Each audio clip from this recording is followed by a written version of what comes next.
name's Jerry, and I am the founding pastor of Crosspoint Fellowship here in Abilene, Texas. And the journey of Crosspoint has been an interesting one. I would say that it started with probably a collection of conversations about what church ought to be, maybe even what church could be in a different context than what we were familiar with. In the beginning, the question that launched our conversations was, if Abilene were to have another church, what should that church look like? We still came from a background, most of us did, where that connection was programmed rather than just something that we lived out and experienced as a part of our Christian faith. And so there was some tension through those years of really trying to find out what being missional meant. I think that served probably as a confusing term to us. But through that process, I think there were more people who began to get or catch really what that meant to be Christians in community and living in a community. When we started Crosspoint, we didn't start out with an idea and a marketing plan. We really started out as missionaries, trying to find our way in a culture called Abilene, Texas, and discern for ourselves what our role was going to be in being a part of that culture and in influencing that culture.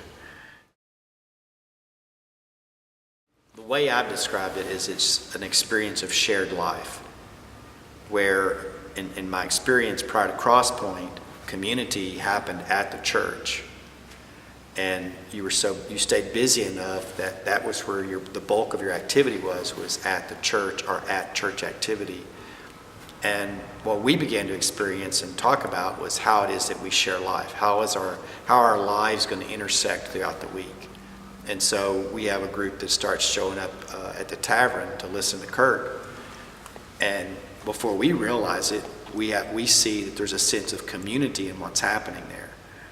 And then as they share life there, because of the friends they make there, then they share life on a movie night or around meals or events that we have at church. But it seems to me that what I would call it is a shared life that we have together, where we're something about the natural flow of Crosspoint, where we're getting together throughout the week.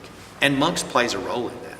I mean, it's in some ways the hub, and always has been since we opened it, for a Crosspoint family to kind of flow through there, whether they're meeting up with one another or seeing me there, or whatever it is. The highest moment that I've experienced at Crosspoint is when we did baptism in my backyard.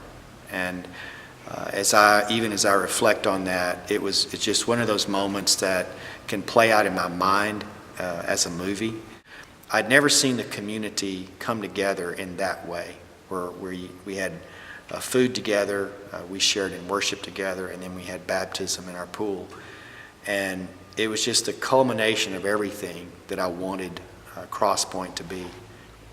That's been, without a question, the highest moment for me.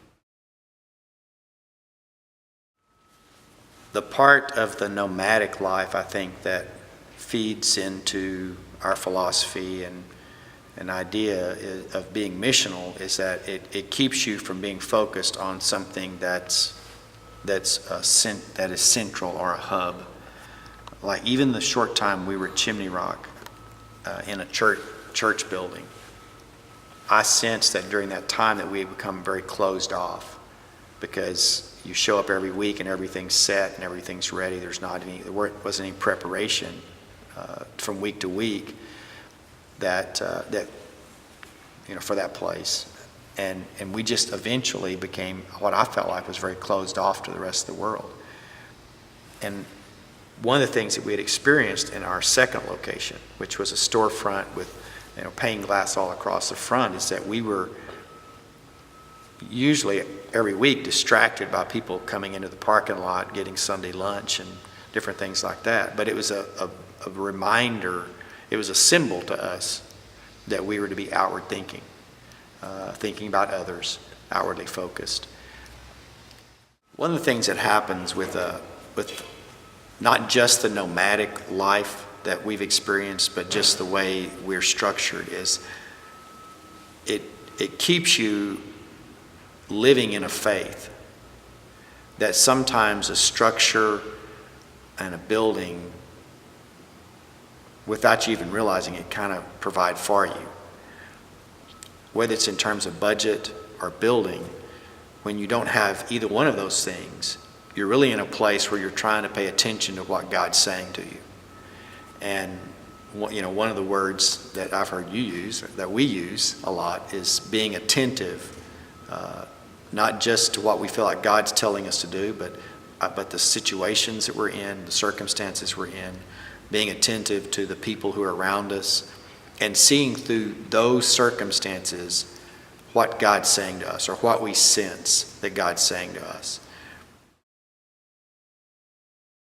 When we first began to dream about church and dream about what this journey of Crosspoint might look like, we began to talk about areas of influence that we might have, and ways that we could become a part of the life of a community in some positive ways, not by hitting a judgmental panic button, but rather coming into that culture saying, what can we learn from this? What does God say to us through this? And so one of the things that emerged through that was art and entertainment. And so we were drawn towards downtown, and because of the art walk and the art community that was downtown, and the people who started with us, we were kind of wired that way. And so when we began, then that was one of the first things that we embraced, is that we went to Art Walk and participated in that event downtown on a monthly basis. And just so it's interesting that in the nomadic nature that we've had, that we ended up having church downtown. We had church at the Civic Center before, but that was completely different. It wasn't really a home, it was a place that we met on Sundays. And Monks and the coffee shop, and now downtown has really become that home for us. And because it has, then we're now at a place where we're really asking some of the best questions about what that means. And I think it's challenging because I don't know that we're used to asking ourselves, what's the incarnational movement look like in this specific location? But we do feel like that there's a role that we play there. There's people for us to get to know and to associate with. There's areas for us to lead. We faced some things that were really at different times in our history that we wanted to do, but it was just a little over our head. And now, with where we are, it's just kind of handed to us.